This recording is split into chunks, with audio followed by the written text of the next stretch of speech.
মনির ভাই মোবাইল ছাড়াও।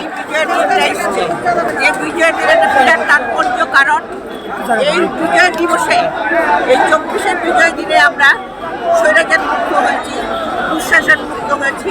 কাজে এই বিজয় দিনে আমাদের আনন্দটা অনেক, কিন্তু আমাদেরকে মনে রাখতে হবে আমরা শহীদ জিয়াউর রহমানের দল, বেগম জিয়ার দল, যারা দেশের জন্য আগ্রসীভাবে কাজ করেছেন, বিশেষ করে দেশের নেত্রী বেগম খালেদা জিয়া, যিনি এখনো অসুস্থ অবস্থায় কোনোদিন আগ্রসীভাবে নেতৃত্ব দিয়েছেন।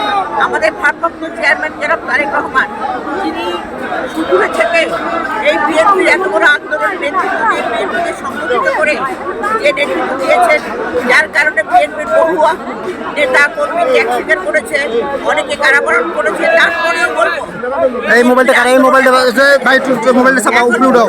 প্রধান এবং প্রধান কারণ কি করতে হবে, যে কাজটা হলো সেটা হলো জিয়াউর রহমান বিএনপি ছিল এদেশের সার্বভৌমত্ব স্বাধীন রক্ষা করার জন্য এবং জনগণের পাশে থেকে জনগণের কল্যাণে কাজ করতে।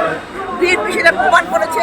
এই দীর্ঘ এত বছর তারা শুধু আন্দোলন করে অনেক ত্যাগ স্বীকার করেছে। এখন আমাদের ঐক্যবদ্ধভাবে যে আমাদের চেয়ারম্যান একটি দফা সংস্কার দিয়েছে, সেই সংস্কারকে আমাদেরকে নিজেদের মধ্যে সেই ধারণ করে আমাদেরকে সমগ্র জনগণকে ছড়িয়ে দিতে হবে এবং আগামী নির্বাচনে আমাদের বিএনপিকে ক্ষমতায় এনে জনগণের পাশে থেকে একটা সুন্দর সমৃদ্ধ বাংলাদেশ গড়ে তুলবে।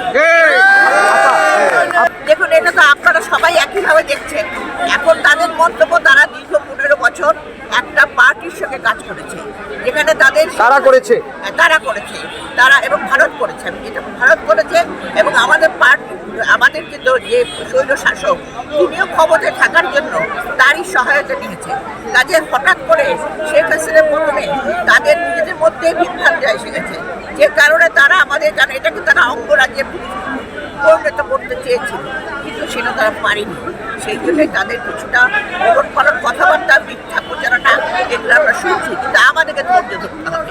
আমাদের এখানে কোনো সাম্প্রদায়িকতা মানে আমরা সম্প্রীতি ছেড়ে থাকি, সকল ধর্ম, সকল নির্বিশেষে মানুষ, আমরা একটা জাতি, বাংলাদেশ।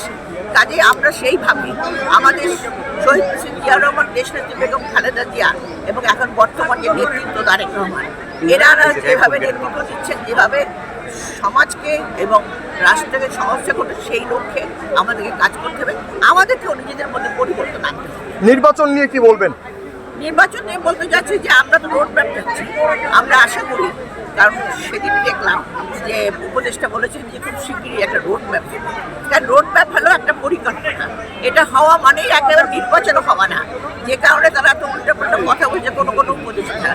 সেটা না, এটা হলো তোমার পরিকল্পনা, তোমরা কতটুকু কখন কী করবে, সেই পরিকল্পনা যে জনগণও যেমন আশ্বস্ত হয়, আমরাও তো পরিকল্পনা করি। হ্যাঁ, এখন আমাদের নির্বাচন নিতে হবে। কারণ একটা জিনিস, যে কোনো সংস্কারই এর সময় বিভিন্ন সময় বিভিন্ন সংস্কার হয়।